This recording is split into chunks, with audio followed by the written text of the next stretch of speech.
5 ans. Mais ça complète cela. Des choses que nous devons faire nécessairement. Alléluia. Dieu a donné plusieurs manières pour que les enfants de Dieu soient bénis.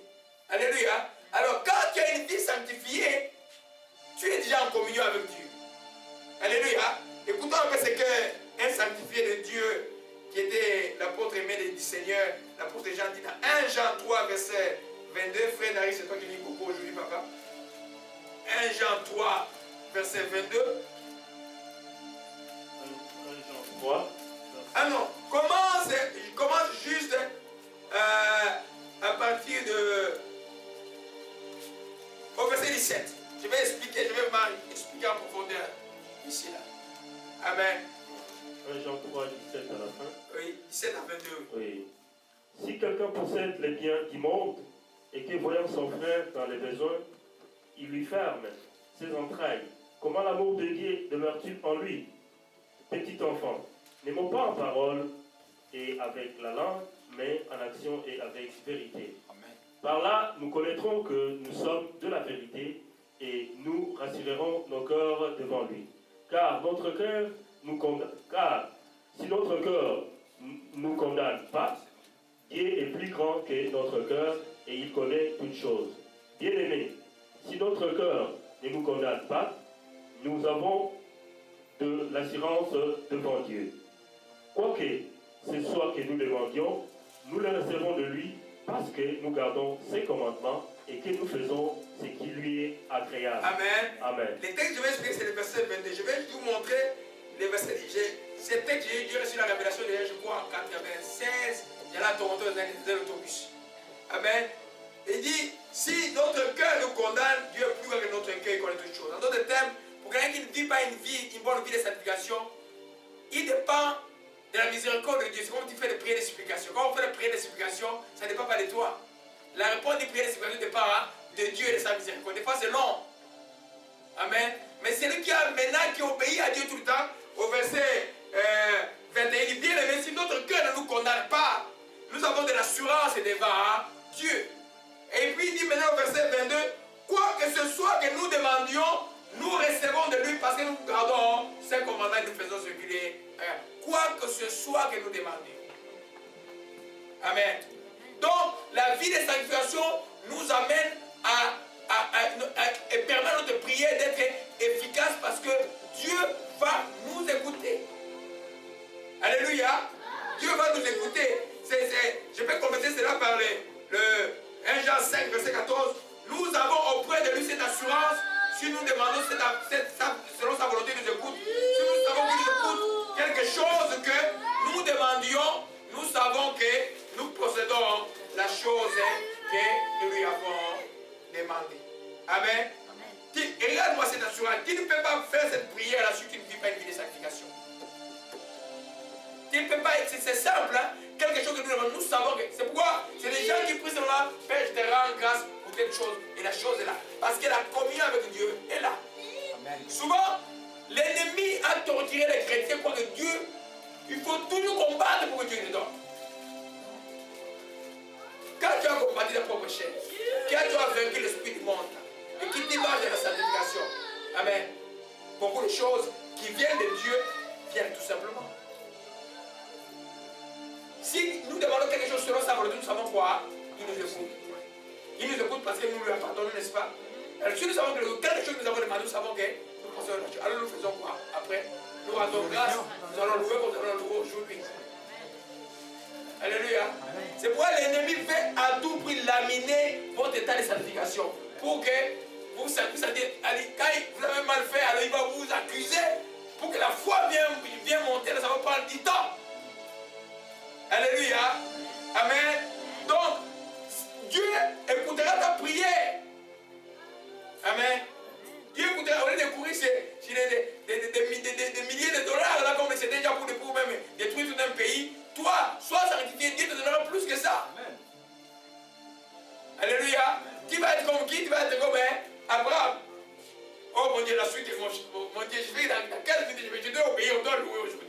Parce que ça vient trop là. Alléluia. Amen. Alléluia. Alors nous revenons maintenant au premier verset parmi les choses que Dieu.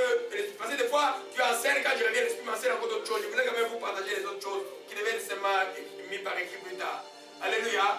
Nul ne verra le Seigneur. Alléluia. Vous savez que l'obéissance, quand on vit une vie obéissance, on vit une vie sanctifiée. Amen. Amen. Quand on craint Dieu, on vit une vie sanctifiée. Dieu a dit à Israël, si tu es obéissant, si tu es docile et obéissant, tu mangeras les meilleures productions du pays. Amen. Souvent, et quand tu es sanctifié, ta foi, ça ne prend pas des minutes comme je disais, ça va être là. Alléluia. Donc nous allons avoir, je vais vous donner quelques détails de bénédictions qui arrivent dans la vie des chrétiens, dans la vie de ceux qui croient en Jésus-Christ de Nazareth. C'est vrai, le texte de Galates dit que nous avons reçu des bénédictions de qui? D'Abraham. Amen. Les bénédictions d'Abraham. Mais souvent, les gens n'ont pas les détails pour savoir c'est quoi. Il y a un texte de Deutéronome qui décrit quelles sont les bénédictions d'Abraham, quelles sont les malédictions qui peuvent arriver dans la vie de ceux qui n'écoutent pas. On va bien entrer en détail avec cela dans les dupes. Je ne saurais pas terminer ça dessus parce qu'on doit obéir à Dieu, on doit louer beaucoup aujourd'hui. Alléluia. Amen. Amen. Alors, Deutéronome, alors le texte de Deutéronome. Amen. Je reviens sur le premier bénéfice de voir la main de Dieu dans nos vies. Amen. Deutéronome 28. On va voir ça en détail. Alléluia. Ça, c'est des choses qui arrivent dans la vie des enfants de Dieu qui vivent une vie de sanctification. C'est des promesses de Dieu pour les sanctifier. Vous n'avez que simplement à croire. Parce que dans le Nouveau Testament, il faut croire pour recevoir. Alléluia. Alléluia. On est là, nous tous. Oh, gloire à Jésus-Christ.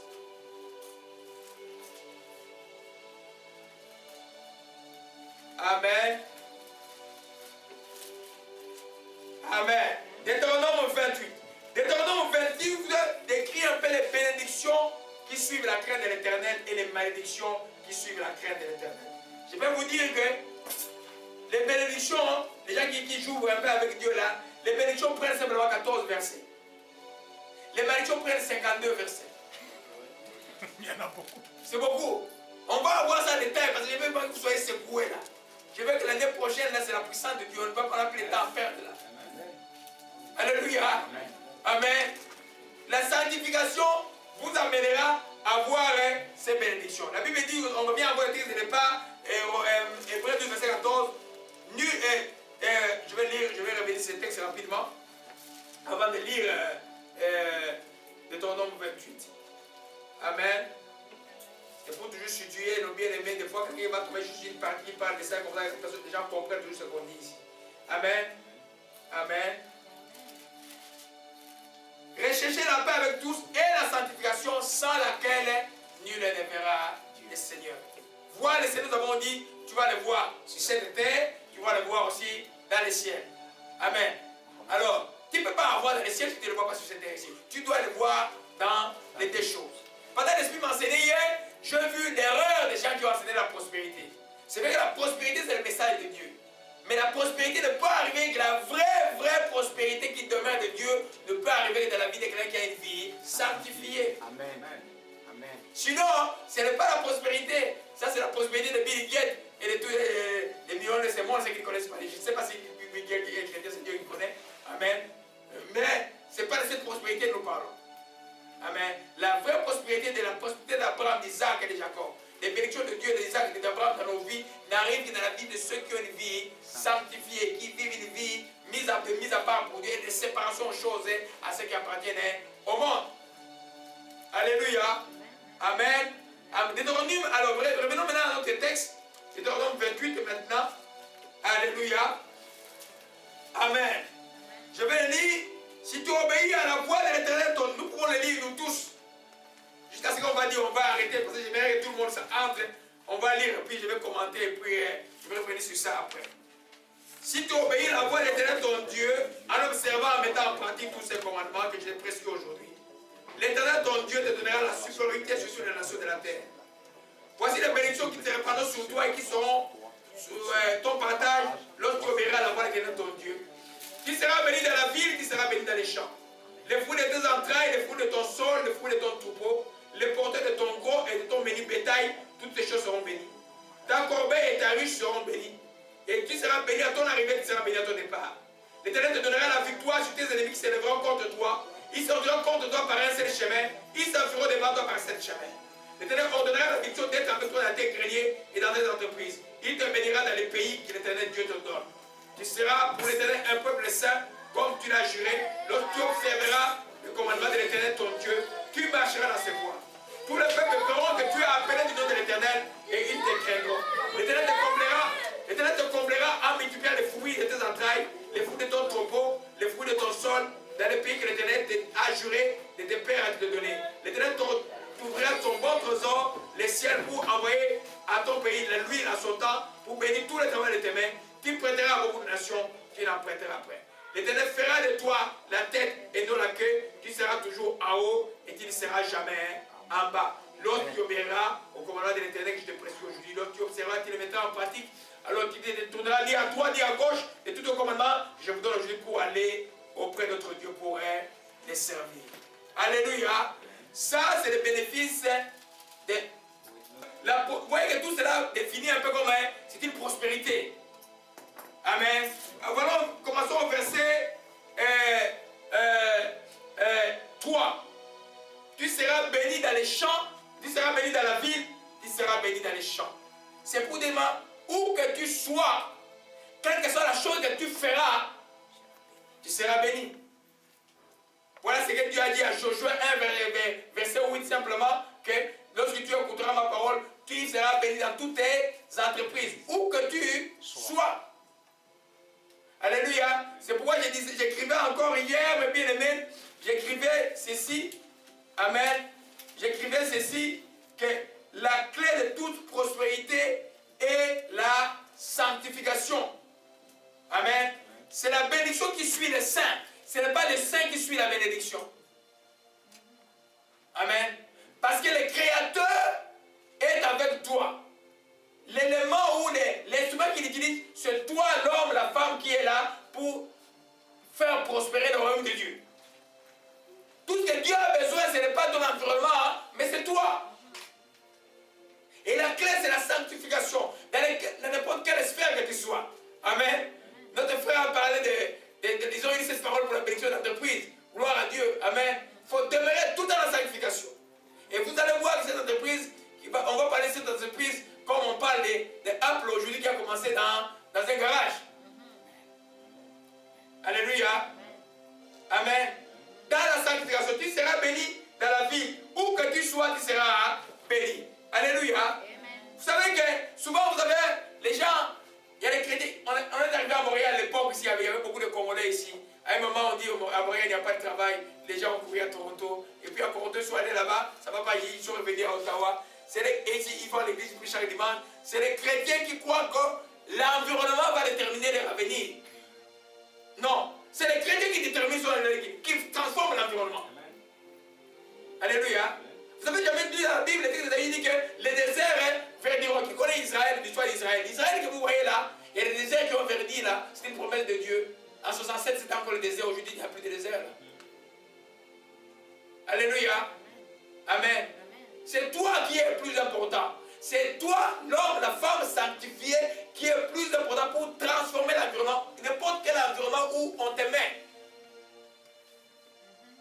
Alléluia. Alléluia. Amen. Alors, vous voyez, alors mais la Genèse 26. Genèse 26.